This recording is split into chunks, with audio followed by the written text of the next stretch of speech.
예, 대단히 반갑습니다. 이제 오늘하고 요 다음 시간 또 시간이 좀 허락하면 그 다음 시간까지 3번 정도에 나눠 가지고 제가 이제 말씀드리려고 하는 것이 장내 기생충입니다. 장내 기생충 중에서 이제 오늘은 파트 1, 이게 이제 선충이 이제 한 그룹이 되고, 그 다음에 이제 흡충하고 촌충, 조충이라고도 하는, 흡충은 이제 장흡충이라고 합니다. 장에 있는 디스토마 종류라고 하죠. 그 다음에 조충이라는 건 이제 촌충류인데, 그 두 가지를 합쳐가지고 한 번에 해가지고 이제 3번에 나눠서 할 생각으로 이제 제가 준비를 했습니다. 이 장내 기생충은 이제 기생충의 대명사예요. 이제 그만큼 기생충으로서는 굉장히 중요하고, 뭐랄까, 이 장내 기생충이 없이는 기생충학을 말할 수 없을 정도로 이제 그런 겁니다. 이 사진에서 보시는 건 이제 뭐 아주 대단한 기생충들이 뭉쳐 있는데, 이게 이제 회충이죠. 회충. 이 회충이 우리나라에도 사실은 제가 이제 어릴 때나 제가 거의 한 뭐 20살, 30살 이 정도까지는 우리나라에도 많았는데, 우리나라는 급속도로 이게 좋아져 가지고 지금 현재는 사실 거의 문제가 되지 않을 정도로 이 회충이 이제 이렇게 감소했습니다. 그리고 이제 이 사진은 제가 이제 여러 사진을 찍었지만은 제가 이제 대학교 졸업하고 기생충학을 이제 좀 전공해야 되겠다라고 생각했던 그 무렵에 여기 저 관악구 봉천동이 있어요. 거기 이제 산 마을이 있었는데, 흔히 우리가 달동네라고도 불렀던 그런 마을인데, 그 마을에 이제 가면은 요런 지대가 있고, 이제 거기다가 이렇게 저 배추를 이제 재배를 하고 이렇게 사는 그 마을이 있었는데, 그 마을에 이제 봉사를 간 거예요. 의료 봉사를 가가지고 거기서 이제 딱 보고 찍었어요. 이거는 뭔가 오랫동안 좀 이게 사진이 되겠다. 왜냐면 이 어린이가 지금 이제 나이가 한 60 가까이 됐겠네요. 근데 이제 어디 사는지도 모르고 누군지도 저는 모르는데, 아무튼 이거를 이제 사실 뭐 얼굴을 가려야 되는지 모르지만 하여간 이 어린아이가 지금 이제 이렇게 변을 이제 보고 있는 거죠. 요즘은 이걸 보기가 힘들어졌죠. 그래서 장내 기생충하고 이 분변을 이제 아무데나 본다든가 이제 이런 거하고는 아주 밀접한 관계가 이제 있는 겁니다. 그래서 우리나라의 이런 상황을 제가 이제 보여드리겠고요.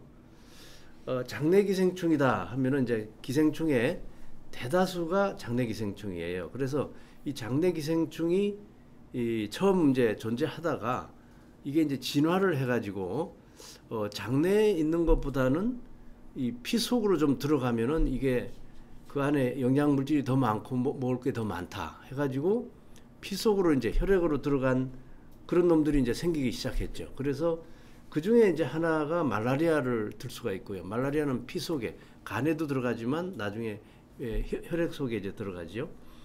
그리고 이제 주혈흡충이라고 있는데, 이거는 흡충, 디스토마인데 이게 혈관 속에 들어가요.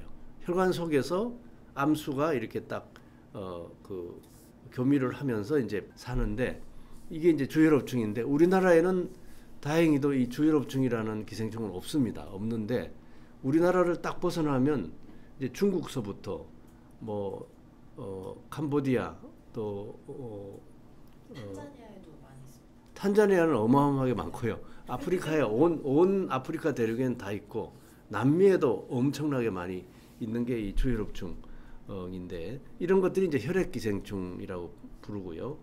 영어로는 이제 blood parasite 이렇게 부르죠. 그리고 이제 어떤 놈은 또 간에서 이렇게 아주 고소한 무슨 물질이 나오는데 그게 이상하다. 이게 무슨 맛있는 냄새지. 그게 이제 바일입니다. 바일, 담즙이 이제 나와가지고 우리가 저 음식물을 소화하려고 나오는 건데, 이거를 그 기생충이 냄새를 맡아가지고 이거 고소하네 해가지고 점점 그쪽으로 가다가 아예 간 안으로 들어가서 살자. 그래서 간 안에 들어가서 사는 것이 간 기생충인데, 예를 들면 간흡충이라든가 간질이라든가 뭐 이런 종류들이 이제 있는 거고, 또 폐로 들어가는 놈들은 왜 폐로 들어가냐면 이 장은 산소가 부족해요.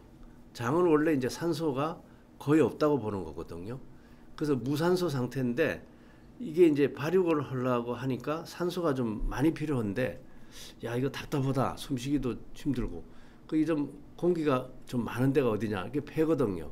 이 폐는 그냥 바깥에서 공기가 들어왔다 나갔다 하니까 산소가 많이 있어요. 그래서 폐로 들어가면 폐흡충 같이 이렇게 이제 되는 거예요. 그래서 기본이 기생충의 기본은 장내 기생충이 기본이고 그게 이제 뭐 혹시 뇌로 들어가는 놈도 생기게 됐고 이제 그렇게 많이 여러 가지로 분화가 되게 됩니다. 이게 세계적으로 이제 널리 분포하고 또 중요성도 매우 높은 그런 종류를 이제 몇 개만 그저 들어보는데요. 이게 회충, 그다음에 이제 구충류라고 한 거는 구충이 최소한도 2가지 이상입니다. 그래서 구충류. 그다음에 편충 아마 많이 아실 거고 요충도 많이 아실 거고요. 그다음에 이제 이지라메바, 람볼펜모충, 와포자충류 이런 것들은 다 원충에 들어가는 것들이에요. 3가지는. 그 회충, 구충, 편충, 요충 이게 주요 이제 선충에 들어가고요. 그다음에 이형 흡충, 요코가와 흡충 등을 포함한 또 극구 흡충류, 유구, 무구, 아시아 조충, 열두조충 이 종류들이 이제 흡충과 조충 종류다 이렇게 생각하시면 됩니다. 제가 이제 간단하게 이렇게 아주 중요한 것만 몇 가지 이렇게 들은 거고요. 우리나라에 이제 특이하게 분포하는 종이 있는데 우리나라에 아주 특이하다는 말은 우리나라에서 발견이 이렇게 새로 되기도 했고 또 우리나라 사람들의 그 음식 문화랄까 이런 것들의 좀 특이한 점 때문에 가령 예를 들면 요즘은 좀 줄어들었는데 뱀을 드시는 분들이 가끔 있거든요. 뱀을 이제 먹는데 뱀도 또 들이켜서 그 날로 먹든지 그래야지 더 효과가 좋다. 그래가지고 이제 뱀들을 많이 먹었는데 요즘은 이제 그 뭐 비아그라라든가 무슨 여러 가지 이제 그 약들이 나오면서 발기부전이라든가 이런 거 치료를 하게 되니까 요즘 이제 뱀 먹는 사람이 줄어들긴 했어요. 근데 뱀을 먹다가 보면 거기서 오는 기생충들이 많이 있어요. 예를 들면 여기 서울 주걱흡충 같이 이런 거는 우리나라에 특이한 겁니다. 다른 나라에서는 발견되지 않았고 우리나라에서 뱀을 먹은 사람 또는 이제 우리 그 군인들 중에 이제 그 특수부대 있잖아요. 낙하산 부대. 그래서 이제 어디 침투해가지고 그 산악 같은 데서 이제 낙하산으로 떨어져가지고 이제 거기서 며칠을 이제 생존을 해야 되는데 아무것도 없이 그냥 떨어졌어요. 낙하산 타고. 거기서 뭘 먹어야 되는데 뭘 먹느냐? 뱀 잡아서 먹고 또 개구리도 먹기도 하고 또 이제 나무 뿌리도 캐 먹고 이제 그런 식으로 생존 훈련을 하는 도중에 이 뱀을 먹는 장병들이 있었거든요. 그래서 이 군인들한테서도 이제 서울 주걱흡충이 있고 또 굴을 매게 하는 기생충인데 이게 참굴 큰입흡충인데 이것도 우리나라에 특이한 겁니다. 우리나라에만 인체기생 얘들이 많이 발견된 이런 것들이. 뭐 이게 다 설명드리기는 시간이 많이 갈 것 같고요. 그리고 이제 오늘은 우리 메디피스가 향후 뭐 몇 년간에 걸쳐서 희망컨대는 한 10년 이상 이렇게 사업을 벌이고 싶은 나라가 페루라는 나라입니다. 이 페루에 유행하는 주요 장내 기생충 지난번에 그 데이터를 우리 그 보내주셔가지고 우리 김세현 팀장님 보내주셔가지고 그때 누가 했죠? 저기 임관사님이 했죠. 거기에 제가 기억을 하니까 회충, 구충류, 편충, 요충, 이지라메바, 람볼펜모충, 유구무구, 조충 이런 것들이 이 메이저였었어요. 그래서 제가 기억을 하고 있는데 이 중에 이제 이지라메바하고 람볼펜모충은 원충인데 이건 요담 시간에 할 텐데 이게 거의 50%가 되더라고요. 그 수상 가옥이 있는데 이게 이 원충들은 식수 말하자면 식수가 아니라 이제 물을 통해서 주로 오는데 이 사람들이 아마 강물을 그냥 먹는가 봐요. 근데 그 강물이 집에서 내려가는 이제 소변 대변이 그냥 그대로 강물로 흘러 들어가게 돼 있고 그게 이제 거기서 이제 또 이게 도는 거죠, 병이. 그래서 이지라메바 람볼펜모충이 굉장히 높아서 깜짝 놀랐고요.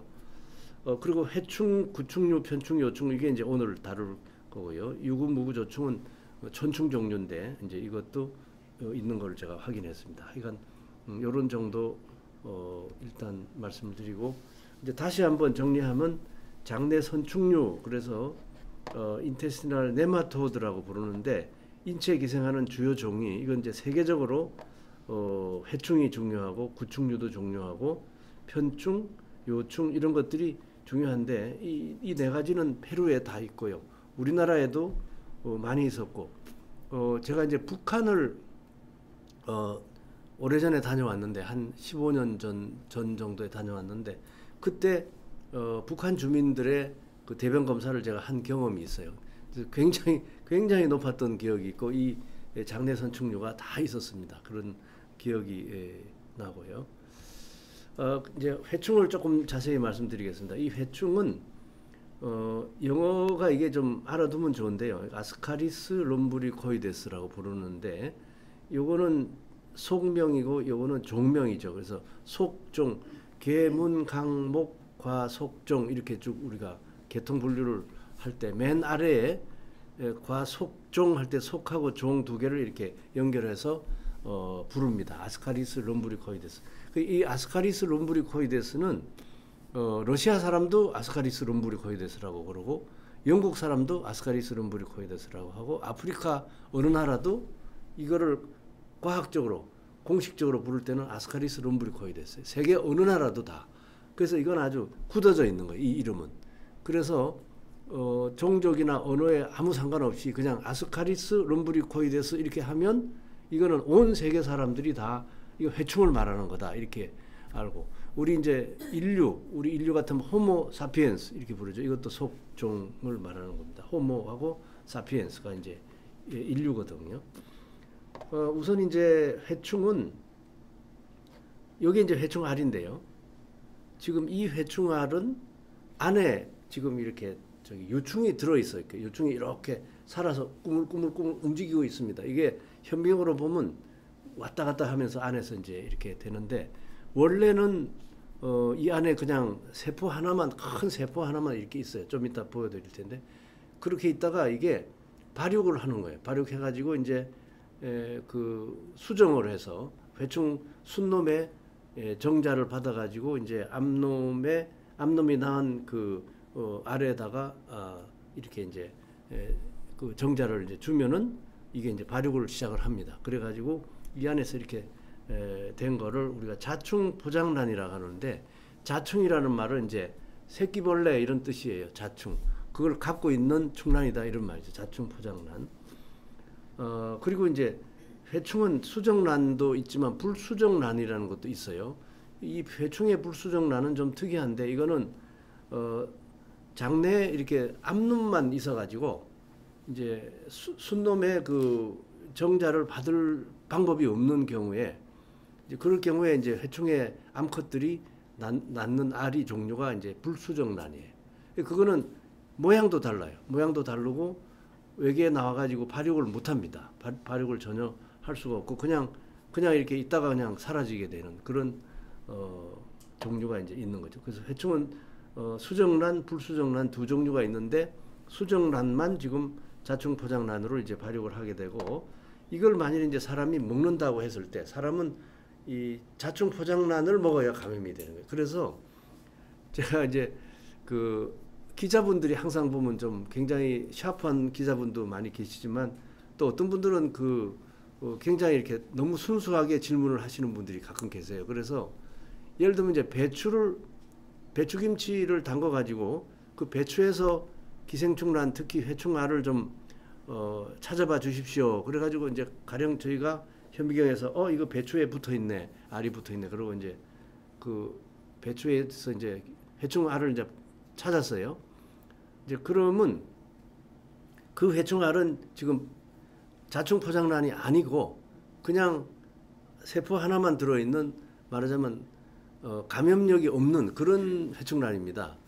근데 이제 이 기자분이 뭐라고 말씀하시냐면은 그 김치를 바로 먹으면 바로 감염이 된다 이렇게 아시는 거예요. 그거는 아니고 이 충란이 발육을 해야 돼. 이렇게 자충 포장란이 돼야만 이게 사람이 먹었을 때 딱 감염이 일어나는 거예요. 그러니까 세포 하나만 들어있는 거는 아무리 먹어도 조그만한 계란 같이 그런 거지 감염이 일어나지 않는 거다. 아주 미세한 계란이에요. 그래서 어떤 사람들은요, 이런 걸 가지고 이제 또 뭐라고 말하냐면 좀 짬핑이지만 우주에 이제 우리가 올라가서 뭐 살고 할 때 이 회충알 같은 걸 갖다가 이제 이 안에 들어가 있는 그게 이제 미세한 계란이라고 했잖아요. 그게 아주 하이 에너지, 고 에너지예요.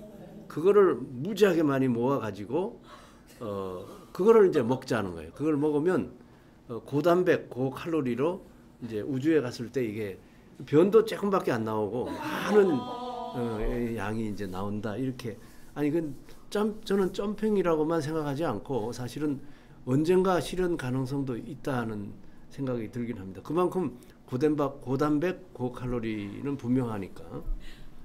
그래서 이제 경구 감염이 일어났을 때 일단 폐로 들어가요.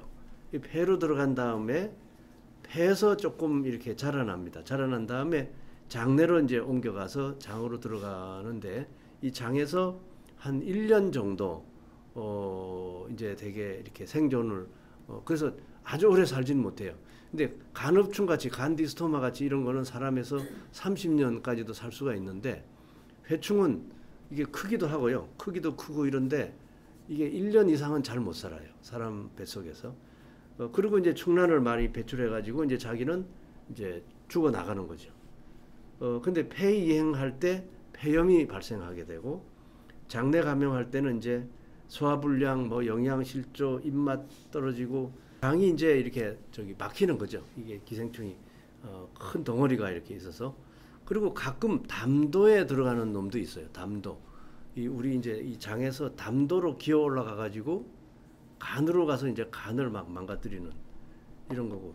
진단은 대변 검사, 분변 검사 이런 걸 하고 치료는 잘 됩니다. 이 치료는 굉장히 잘 되는데 알벤다졸이라는 약인데 우리 메디피스의 우리 직원분들은 이거를 좀 약제 이름도 좀 알아놓는 게 여러모로 좀 좋을 것 같아요. 알벤다졸. 우리 이제 상품명으로는 알젠탈이라고도 나오고 뭐 여러 가지로 나옵니다. 근데 한 회사 제품을 제가 이제 보면 알젠탈 이렇게 해가지고 알벤다졸인데 400mg으로 돼 있고 한 알만 딱 먹으면 돼요. 그러면 지금 현재 내가 갖고 있는 회충은 싹 제거가 되는 거예요. 그만큼 효과가 아주 우수합니다. 그런데 이제 문제는 재감염이 계속해서 일어나는 거예요.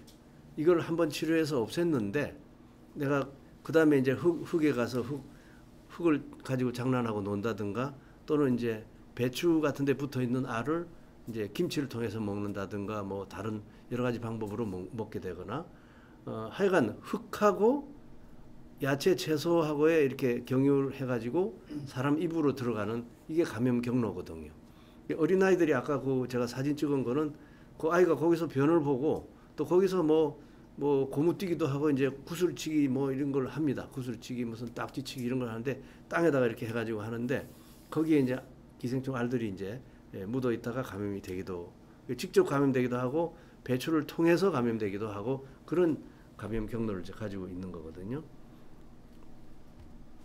자, 이제 기생선충류의 이 왼쪽 사진은 여기 이제 회충이 얼마나 큰가 이런 걸 보여준 겁니다. 다른 편충이라든가 구충류라든가 또는 뭐 요충이라든가 요만한 사이즈인데 똑같은 배열로 해놨을 때 회충은 이만큼 큰 사이즈예요. 그러니까 회충이 이게 지금 이제 여러 가지 학자들의 견해에 의하면 우리 지렁이 아시죠? 지렁이. 그 지렁이가 진화해가지고 사람에 들어온 걸로 그렇게 생각합니다.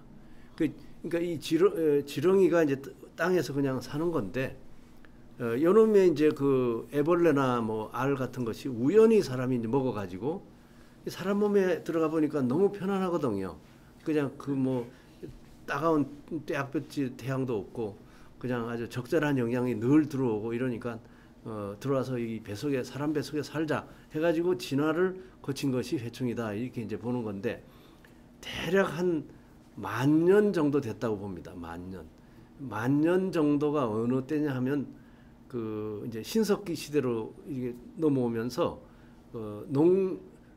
농경 사회가 시작이 된 때로 봅니다. 그래서 사람이 흙을 이제 파가지고 거기다가 뭐 곡식과 야채를 이제 재배하고 이렇게 하면서 흙하고 사람이 아주 이렇게 자꾸 가깝게 되면서 이 회충이 이제 진화가 이제 아주 활발하게 됐을 거다 이렇게 이제 보는 거죠. 자 이제 이게 회충 아까 보셨는데 이렇게 아주 굉장히 그 징그러워요. 사실 이게 움직이는 거는 징그럽고 이게 이제 사람 몸 안에서 이렇게 움직이고 있다고 이제 보는 상상해 보면은 참 여기 이제 회충 요놈이 암놈이고 요게 순놈이거든요. 그러니까 이제 사람들이 아니 어떻게 금방 보고 아느냐? 이게 어떤 놈이 암놈이고 어떤 놈이 순놈이지 어떻게 아느냐? 우리 이제 기생충 전문가니까 당연히 알게 돼. 근데 뭘 가지고 이제 보냐면요. 여기 요 끝에 요렇게 뼈저 이렇게 말려 있죠. 요렇게 휘말려 있죠. 갈고리처럼 요렇게 조금 그죠? 끝이. 예, 여기 지금 보이시나요? 여기. 예. 요렇게 된 놈이 여기 끝에 교미침이 달려 있어요. 그러니까 순놈이죠. 그런가 하면 이쪽 거는 이제 여기인데 밋밋하게 그냥 항문도 이렇게 조금 위에 있고요. 그래서 이제 폐를 일단 이행을 하기 때문에 회충 감염인데 회충 감염 환자가 폐렴으로 병원을 찾아옵니다.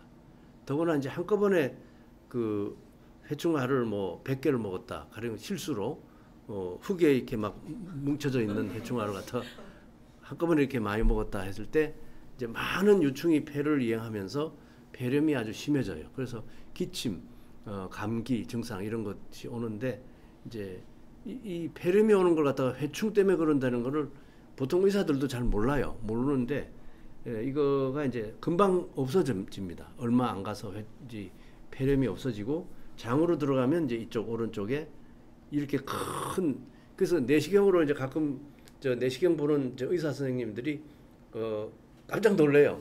이렇게 보는데 이따만한 게 막 움직이고 있으니까 내시경을 이렇게 들여다봤는데 그래가지고 찍은 사진이죠. 이것도 이게 막 움직이고 있는 걸 지금 이제 찍은 사진인데 소장해서 성장해가지고 이게 그 12지장까지 이렇게 이제 올라왔다 내려갔다 합니다. 그래서 이게 이제 그리고 이제 굉장히 심한 경우는 장을 아예 뚫어버리는 그래서 이런 경우는 응급 수술 이런 거 이제 우리 저 서 대표님 같으신 분이 이제 응급 수술로 들어가셔야 되는 게 이게 이제 장천공이고요. 그다음에 이거는 이제 항문으로 뭐 이렇게 저 장에 침투해가지고 파고들어서도 있지만 담도에도 들어가 있으면은 생기면서 그것도 응급 수술. 담도염 생겨가지고 간에 염증 생겨서 응급 수술. 맞습니다. 예. 예, 그래서 간을 너무 많은 이 회충이 간으로 들어가가지고 이렇게 됩니다. 이렇게 되면 이 환자는 이제 사망했죠. 이제 사망해서 부검해가지고 보니까 이게 회충이 막 떡이 돼 있고 안에 그냥 간 안에 뭐 이렇게 많은. 근데 이게 참 재밌는 현상인 게 회충이 여러 마리가 있을 때는요, 그 아주 작은 구멍을 좋아해요. 이 저 회충의 암컷이 수컷이 이렇게 말려 있는 요 부분 있잖아요. 요 말려 있는 부분에 요거를 조그만한 그 어떤 그 구멍이 난 걸로 이렇게 생각을 해가지고 이제 암컷이 이쪽으로 이렇게 들어갑니다. 들어가가지고 이제 수정을 하게 되거든요. 근데 담도가 이제 이렇게 있는데 담도가 조그만한 구멍이잖아요. 그쪽으로 그러니까 이 수컷이 암컷이 잘 들어갑니다. 암컷이 잘 들어가고 그 암컷이 이렇게 한 마리 들어가서 이제 담도가 조금 열려 있는데 그 옆에 조그만한 구멍이 있으면 거기에 또 다른 또 이 암컷이 또 들어가요. 그래가지고 담도 안으로 이제 막 10마리, 20마리 이렇게 막 계속해서 들어가게 되고 결국 이렇게 된다는 거죠. 이건 뭐 대단한 거죠. 이거 환자가 금방 사망했고 이제 이런 경우 항문으로 배출되는 이런 이제 경우도 저절로 배출되는 것도 있는데 사실은 저 자신이 초등학교 때 이 기억이 있어요. 그래가지고 너무나 그냥 그 정말 괴로운 기억이지만 잡아 빼냈어요. 그 구충제를 그때는 먹고서 이렇게 했는데 이런 것들이 이제 회충이라 이 회충이 많다는 건 지금 페루 그 수상가옥이 있는 지역에 회충이 이렇게 많다고 하니까 상당히 그 아마 이런 환자도 혹시 뭐 생기지 않을까 하는 생각도 좀 들긴 합니다. 이건 이제 다시 그 사진인데 1977년에 제가 이제 찍었죠. 찍어가지고 오랫동안 활용하고 있는 사진입니다. 봉천동에서. 그 이제 이 대변을 이렇게 이제 하면은 이제 소나기가 오고 비가 오면은 이 대변이 다 이게 흩어져 가지고 그리고 이제 튀어 가지고 또 이 저 배추밭으로 들어가요. 이 소나기가 한 몇 방울 탁 하면은 이 대변이 그냥 그대로 튀어 가지고 전부 그냥 그리고 이 근처에 이 부근에 흙이라는 흙은 다 이 대변 때문에 오염이 될 가능성이 상당히 있고 또 얘만 여기 보는 게 아니라 또 다른 아이들도 근처에 와서 볼 가능성. 그리고 이 저 옆에 가니까 이런 화장실이 있긴 해요. 이게 이제 지금 말하는 그 수세식 화장실이 아니고 그야말로 탱크로 이렇게 받아서 대변이 계속 쌓여가지고 그냥 가득 찰 때까지 이제 이런 큰 탱크로 이제 묻어놔가지고 그런데 가끔 이제 우리가 아프리카에 가도 이런 걸 많이 보는데 넘쳐가지고요. 대변이 넘쳐가지고 이렇게 앉을 수도 없어. 앉으면 이렇게 닿을 것 같아가지고 그런 곳이 많이 있어요. 남미에도 뭐 필경 많이 있을 겁니다. 제가 얼마 전에 중국 얼마 전이라 오래전이지만 중국 가서도 그런 화장실을 많이 봤고 그 중국에 그 조금 농촌 아주 그 산골 가까운 데를 갔더니 거기 화장실이 이렇게 있는데 문이 없어. 화장실 문이 없어요. 그냥 이렇게 옆에서 보면서 이렇게 그렇게 화장실이 돼도 마을이 그런 걸 제가 직접 보고서 상당히 깜짝 놀랐는데 어떤 데는 칸막이는 있고 앞문은 없어. 앞에 문은 없어. 열려 있어요, 그냥. 그런 화장실들도 많이 있더라고요.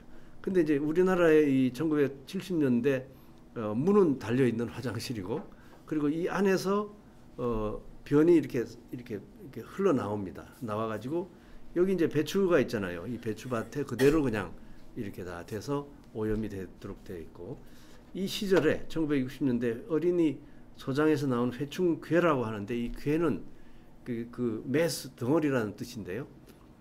이 회충이 막 한 100마리 뭐 이렇게 하면 그냥 뭉쳐가지고 이런 괴가 이렇게 장 안에 이렇게 뭉쳐 있죠. 이렇게. 그러니까 이것 때문에 이제 생기는 여러 가지 병이 있었습니다. 그래서 이제 우리나라가 이 회충이 참 큰 문제다. 이렇게 해서 이제 관리를 해야 되겠다 해가지고 우리 대한민국 정부가 이걸 깨달은 게 1964년에 처음 깨달았어요.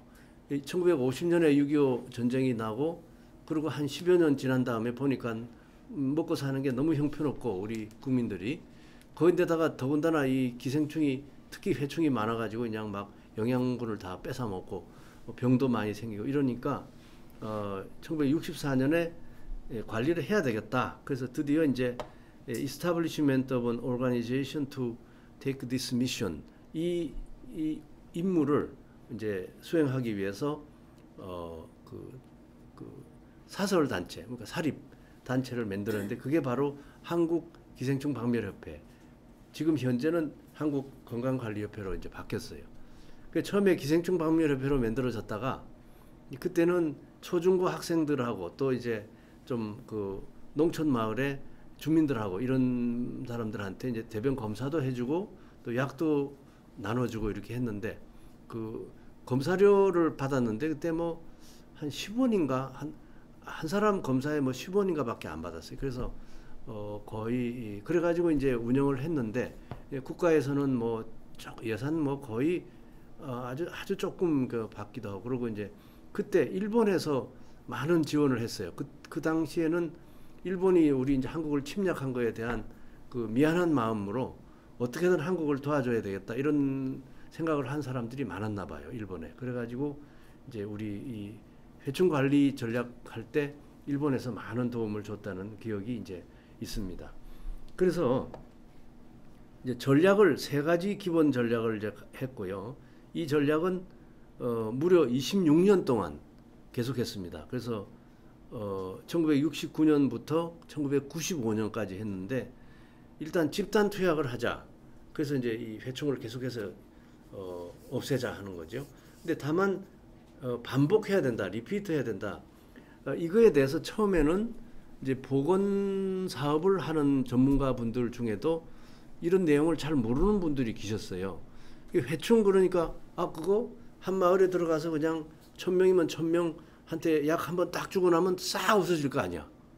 그러니까 그거는 이제 이 전문적인 내용을 너무나 모르시기 때문에 그랬을 것 같은데, 그분들은 이제 그 쥐 잡는 거나 뭐 파리 잡는 거나 이렇게 생각한 거예요. 한번 딱 잡으면 쭉 죽으니까 없어진다 이렇게 본 거죠. 그런데 그게 아니라 이 회충은 어떻게 생각해야 되냐면, 회충이라는 게 사람 몸에 이렇게 덩어리가 있다고 하더라도 회충에 뭐 알까지 포함해서 충란까지 포함해서 99%는 바깥에 있다고 봐요. 환경에 있다. 99%는. 사람 몸에 있는 거는 1%도 안 된다. 그러니까 사람을 다 치료를 해도 99%가 바깥에 있기 때문에 바깥에 다시 또 들어오게 돼 있단 말이죠. 그러니까 한번 약 줘가지고 저는 1000명을 약 줬다 해서 이제 신나가지고 이제 끝났다, 이렇게 생각하는 거는 너무나 아니라는 생각입니다. 그래서 우리나라에서 이게 26년 동안 이거 했잖아요. 이거 한 거는, 그리고 이제 반복해서 약을 주고 또 환경 개선을 또 했어요. 그래서 화장실을 이제 바꿨는데, 이제 그런 그 우리가 우스갯말로 퍼세식이라고 하다 수세식 화장실에 대한 반대말로 이 탱크에다 이렇게 받는, 그리고 이제 그 이렇게 퍼가지고요. 그걸 퍼가지고 큰 그 저기 차에다가 그걸 이제 실어서 갖다가 해서 이제 어디다 갖다 바다에 붓고 그랬어요, 옛날에. 그랬는데 아예 수세식으로 해가지고 변을 이제 해가지고 땅에다가 정화조라는 거에다가 이렇게 받아서, 그 정화조는 뭐 40년 이상 몇십 년 동안 그거를 이렇게 쌓아도 가득 차지 않는데요. 그리고 이제 위에서 생긴, 위에는 이렇게 물같이 생겨가지고 이제 그거를 이제 조금씩 해가지고 이제 흘려보내게 돼 있어요. 그래서 이 정화조 개념은 굉장히 이제 발전된 개념인데, 이렇게 해가지고 화장실을 개선을 합니다. 그러니까 대변이라는 게 사람에서 나와가지고 바깥에 돌아다닐 어떤 일이 없는 거예요. 정화조로 들어가서 그냥 그걸로 끝이고, 거기에 회충알 같은 게 있어봐야 얼마 안 가서 다 죽고요. 그렇게 되고, 그 다음에 이 퍼틸라이저라는 거는 이제 비료인데, 비료. 이 비료를 과거에는 사람 대변 인분을 갖다가 비료로 썼습니다. 그래서 그 인분을 갖다 뿌리고 이렇게 했기 때문에 기생충이 그대로 그냥 라이프 사이클이 돌아가게끔 만들어져 있었는데, 이것도 이제 화학 비료로 이제 바꿔라 해가지고 화학 비료로 바꾸고, 사람의 분변은 거의 다 안 쓰게 됐는데, 요즘은 또 그 동물 분변은 쓰더라고요. 그래가지고 어느 지역에 가면 동물의 막 그 뭐 소나 뭐 돼지나 뭐 이런 분변 이런 것들이 이 뭐 닭 같은 것들 이제 분변 모은 것도 뭐 쓰고 이제 그렇게 합디다. 그런데 어쨌든 간에 화학 비료로 바꾼 거, 대대적으로 바꾼 거 효과가 있었고, 보건 교육, 이건 이제 우리가 초등학교부터 그냥 또 유치원서부터 하여간 엄청나게 교육을 했죠. 그래서 이제 이것도, 그리고 이제 디워밍 그 구충을 했고, 그다음에 여기다가 이제 법률 제정을 했는데 기생충 예방법 이런 걸 만들었어요. 그래가지고 우리가 이제 어디 초등학교에 가가지고 우리 전교 학생들 뭐 500명 대변 검사하고 약 줘야 되겠습니다. 이러면 만일에 이제 교장 선생님이 좀 고약하신 분이라 우리는 그런 거 안 하니까 그냥 딴 데가 알아보라고 이렇게 해버리면 그 학교는 못 하잖아요. 그러니까 그걸 법을 만드는 거야. 기생충 예방법을 만들어서 그렇게 하시는 교장 선생님은 법률 위반으로 이렇게 하게끔. 그게 굉장한 겁니다. 이게 보니까 저희도 별거 아니라고 생각했는데 기생충 예방법이 생겼다는 게 우리나라 대단하고, 아프리카나 이런 나라에, 남미나 이런 나라에 이제 그 많은 나라들은 이런 법이 없어요. 그러니까 교장 선생님이 안 하겠다 그러면 그냥 못 하고 마는 거예요. 그런 그 학교들이 굉장히 많기 때문에 이게 법률로 제정을 하면 참 좋은데 이게 쉽지가 않아요. 어느 한 나라가 이런 걸 법률로 만든다는 게.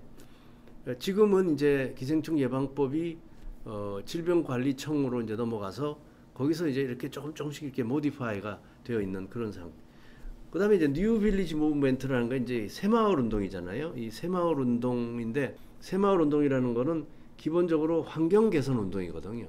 그러니까 이제 내 집 앞에 내가 쓸어서 이렇게 깨끗하게 하고, 뭐 가령 뭐 화장실에 있는 이런 것도 깨끗하게 만들어 가지고 이제 기생충 같은 거 이제 예방을 할 수 있게 하고 또 뭐 지붕도 고치고 뭐 이런 것들이 다 새마을 운동에 들어가고 또 그 마을 사람들이 단결해서 어떤 집단적인 어떤 그런 그 보건 위생에 관한 이런 어떤 뭐 사업을 한다든가 이런 것들도 다 마찬가지고 이제 그다음에 되게 중요한 게 경제 성장.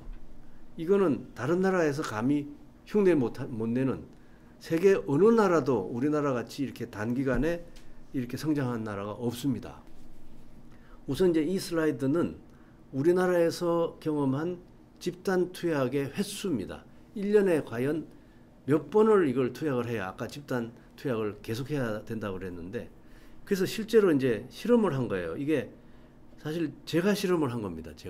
제가 20대 말 정도 나이에 했는데 이게 이제 사람들을 대상으로 실험한 거죠. 그때는 참 아주 이런 게 어떻게 보면 한편으로 쉬웠는데 지금은 이거 하려면 뭐 IRB 뭐 해서 에티칼 뭐 해가지고 사람 뭐 동의받고 뭐 이게 보통 문제가 아닌데 그때는 1970 몇 년도에 이게 제가 했거든요. 그래서 논문 나간 게 1980년도고 이제 서병설 이분이 제 이제 스승님이라 이제 서병설 선생님 이게 이제 1년 간격으로 하니까 회충 감염률 35%가 그대로 37%로 이렇게 1년 간격으로 하니까 그대로 도로아미타불이 되고 또 1년 간격으로 하니까 또 도로아미타불이 되는 이 정도 1년에 한 번 해갖고는 그러니까 안 된다는 얘기죠.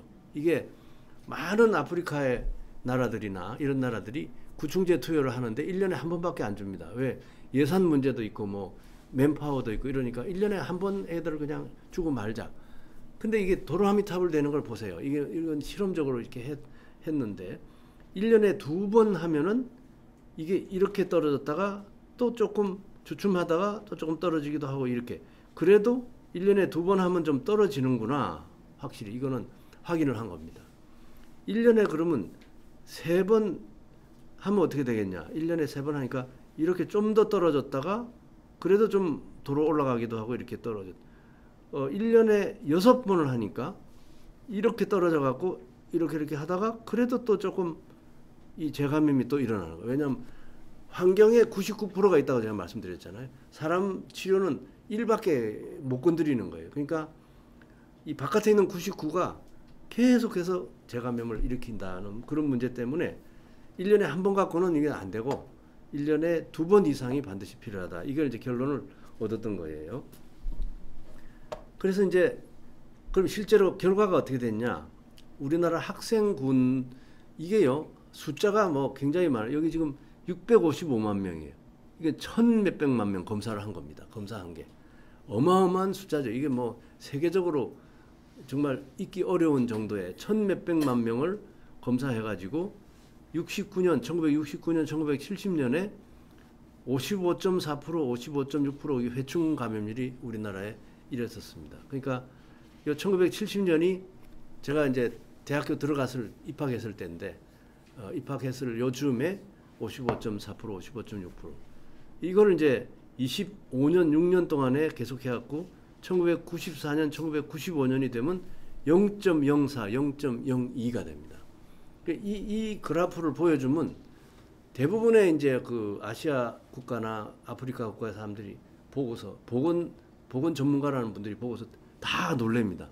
아니 어떻게 이게 이렇게 가능할 수가 있느냐. 자기네들은 그냥 55%가 30년이 지나도 55, 그대로 55%. 약을 아무리 줘도 그냥 도로아미타불. 왜? 바깥에 99%가 있으니까 이거 해결을 안 하고는 안 되는 거예요. 그래서 이제 이렇게 되고 일반 주민은 그러면 어떠냐?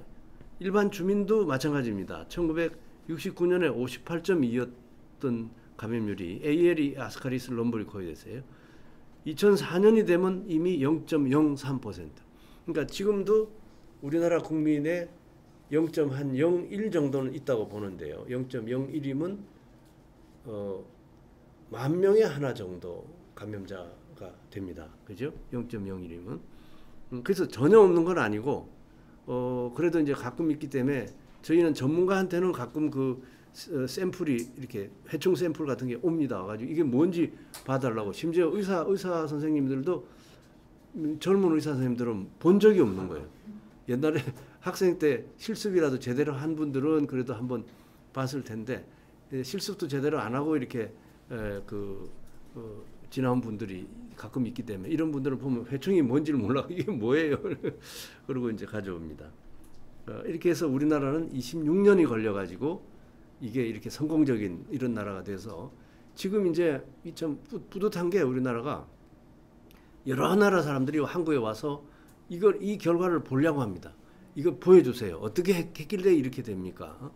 그래서 이런 걸 알려고 노력하는 분들은 그 나라에서 그래도 참 이게 아주 정말 뭔가 이렇게 훌륭한 생각을 가진 분들이죠. 그래서 자기 나라 이걸 관리하겠다는 이제 의지를 가진 분들.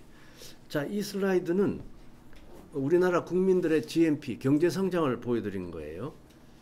자, 여기 이 커브를 이렇게 보시면은 이게 이제 1인당 국민 소득을 말합니다. 1969년에 얼마가 되냐 이쪽 걸 보셔야 되는데 한 300불, 500불 이 정도였어요. 우리나라 1인당 국민 소득이 1969년, 1971년에 한 300불 정도밖에 안 됐어요. 북한하고 비교했을 때 북한이 오히려 조금 더 높을 정도로 그 정도로 그 북한은 이제 그때만 해도 아주 그 자신 있게 아주 떵떵거리고 살던 나라였었죠. 근데 이제 그 다음에 우리나라가 어떻게 되느냐? 1986년 정도 되면 3,000불 이상 되는 국민소득이 생기고 2004년도에 가면 14,000불 국민소득이 됩니다. 얼마 전 2021년 현재 보니까 35,000불이더라고요. 우리나라가 이 2021년도 35,000불은 일본도 비슷해요. 35,000불. 그 제일 높은 데가 한 4만 불 넘는 나라가 있는데 보니까 룩셈부르크라고 유럽의 룩셈부르크라는 아주 조그만 나라가. 근데 거기 이제 나라. 그다음에 오일이 많이 나는 기름이 많이 나는 나라들이 이제 좀 높고요. 우리나라도 굉장히 높은데 35,000불.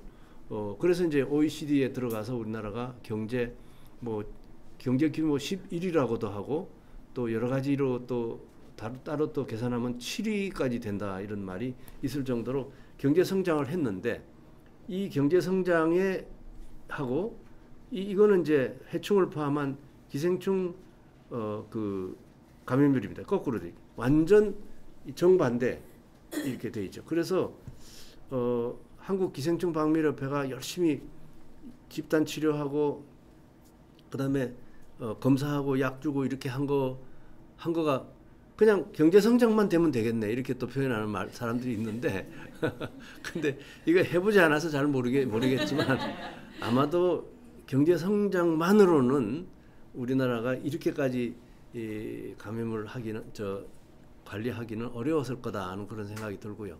그리고 이제 또 하나는 만일에 가만히 내버려두고 경제 성장만 이제 됐을 때 그럼 그동안에 아이들이 걸려가지고 질병을 일으키잖아요.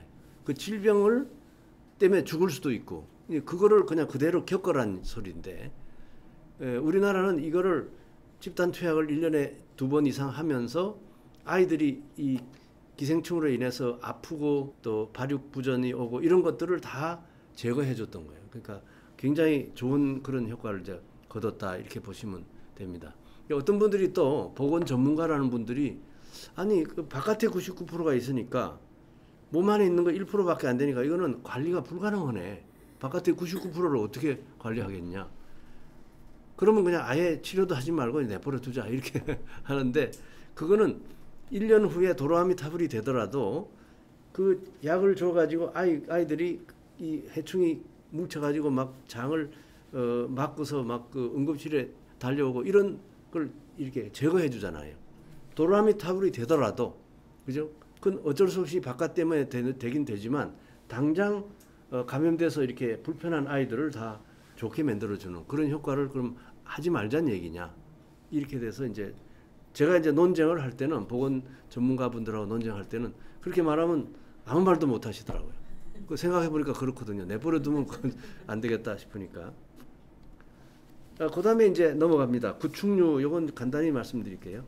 이 구충류는 전반적으로 회충하고 비슷하긴 한데 몇 가지 차이점이 있어요. 피부로 감염이 된다. 그래서 이제 이제 농사 짓는 농부들이나 이런 분들은 그 맨발로 들어가서 이렇게 막 그 흙을 이렇게 하잖아요. 그때 이제 맨발 그 발바닥으로 이렇게 들어가 그 침입을 하게 됩니다. 그렇게 될 수 있고 또 이제 채소를 통해서 감염될 수도 있어요.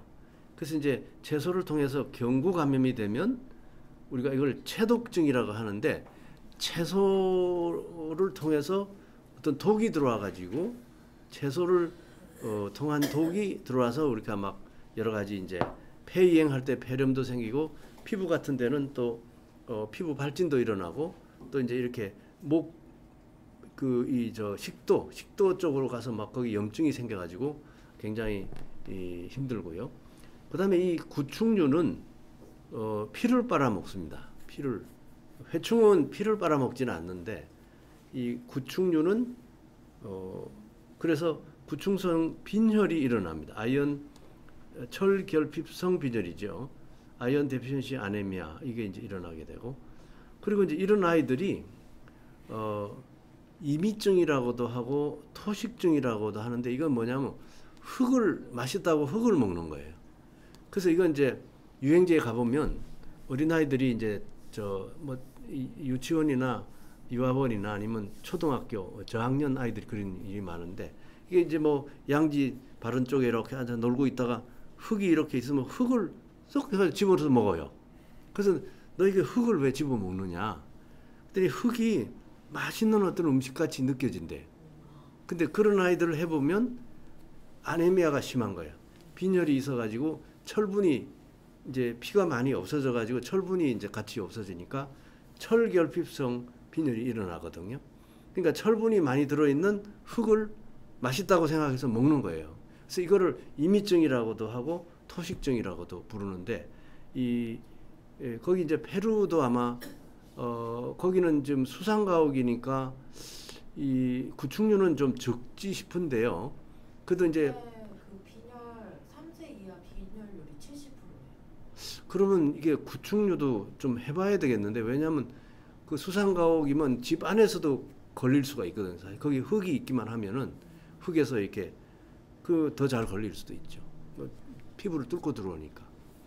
아무튼간에 이 구충장 문제고요. 굉장히 문제고.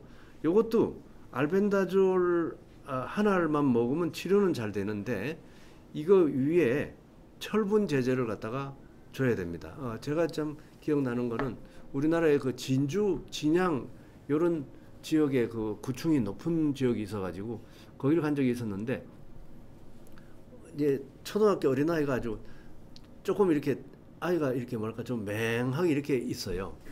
그래서 얘가 왜 이렇게 그러고 있느냐 이제 생각을 해가지고 이제 검사를 했더니 이 구충이 되게 많은 거예요. 그리고 이제 그 빈혈기가 굉장히 많고 눈꺼풀을 이렇게 해봐도 하얗고 이제 애가 빈혈기 심해요.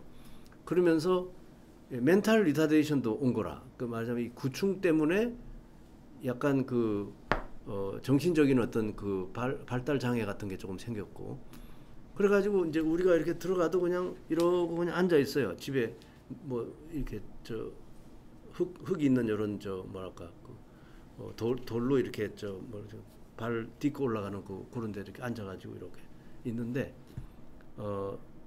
그 얘를 이제 그 철분을 줬어요. 그리고 약도 주고 이제 철분을 주면서 또 이제 그 소고기 좀 먹이라고 그러면서 조금 돈도 조금 주고 그 집 아주머니한테 그러고 나서 한 달인가 후에 이제 또 한번 갔어요. 얘가 그냥 아주 밝아진 거예요. 아이가 너무너무 밝아져 가지고 우리가 딱 집 근처에 딱 들어가니까 벌써 그 집도 절을 하는 거예요. 감사하다고. 그만큼 철분 제제하고 그다음에 뭐 소고기 먹이라고 이제 조금 준 거. 그다음에 구충제 줘가지고 싹 이 구충을 없애주고 한 달 만에 벌써 확 달라질 정도로 제가 기억이 날 정도입니다. 예, 요거는 이제 구충의 알이에요. 요게 알이고 토양 안에서 이렇게 요 이제 유충이 뚫고 이제 발바닥을 뚫고 들어오거나 또는 이제 이게 붙어 있는 채소를 먹었을 때 이제 이래서 입안에서 이렇게 감염이 이 목구멍에서 이렇게 뚫고 들어가기도 합니다. 요놈 지금 이제 성충인데 이것도 지금 교미하는 도중이에요. 이쪽에 요놈이 암컷이고 이쪽에 이렇게 있는 게 수컷이에요. 그 수컷이 암컷의 중간쯤에 있는 그 생식공에다가 대놓고 이제 이 교미침을 갖다 이렇게 그 결합하는 장면인데 요놈이 수컷입니다. 수컷인데 여기 밑에가 교미침이 나오고 있는 그 부위거든. 그 요 부위를 암컷의 여기 부위가 이제 생식공이니까 여기다가 이렇게 딱 결합을 해가지고 이제 그러니까 해충도 비슷하고요. 저 교미하는 모양이 비슷합니다. 자, 구충류의 세계적인 분포는 이렇게 우리나라 뭐 일본 이런 데는 지금 없잖아요. 북한은 없다고 돼 있는데 북한은 이렇게 자료가 없는 거예요. 자료가 없는 거. 제가 확인했고 많이 있는 거를. 그리고 이제 이 아주 그 냉대 지방인 러시아나 이런 데는 좀 보기 힘들고 북미, 캐나다 이런 데 별로 없고 나머지는 뭐 호주하고 뉴질랜드 빼고는 거의 다 있다 이렇게 보시면 돼요. 이 동남아 여기 뭐 그냥 인도네시아 또 캄보디아 또 아프리카의 여러 나라 그다음에 여기는 이제 남미인데 저기 이제 볼리비아가 있고요. 그 아래에 보면 파라과이가 있네. 파라과이 굉장히 진하죠. 저기 굉장히 많은데 페루는 그래도 좀 나은 편으로 나와요. 근데 이제 지금 그 수상가옥이나 또 좀 빈민촌 이런 데는 어떨런지 이제 궁금합니다. 가서 좀 해보고 싶은 검사해보고 싶은 욕망이 막 굉장히 예, 막 끓습니다. 그래서 이 지금 아프리카도 여기 진한 색깔들이 있는 곳은 굉장히 높은 곳이고요. 이 왼쪽에 보니까 세네갈은 아니지만 코트디부아르나 무슨 이런 나라 나이제리아나 이런 데는 조금 아마 진한 색깔로 좀 있는 것 같습니다. 요 아이는 지금 구충이 이제 많이 감염돼서 빈혈이 심해가지고 뭐랄까 얼굴을 약간 부어 있고요. 그리고 굉장히 그 빈혈기가 심하고 또 배가 이렇게 나와요. 빈혈이 심하게 나오면서 이제 이 배가 이렇게 불룩하게 되는데 이게 이제 말하자면 저 복수가 차는 겁니다. 복수가. 그래서 남미에 이제 남미에 하도 이 구충이 많아가지고 구충증 환자의 석고상이 이렇게 있는데 이 석고상을 보니까 이 아이가 그냥 아예 배가 이렇게 튀어나와 있는 말하자면 아이는 그냥 다 이렇다 이렇게 보일 정도로 그러니까 구충 환자가 그냥 보편적이다 그렇게 보는 겁니다.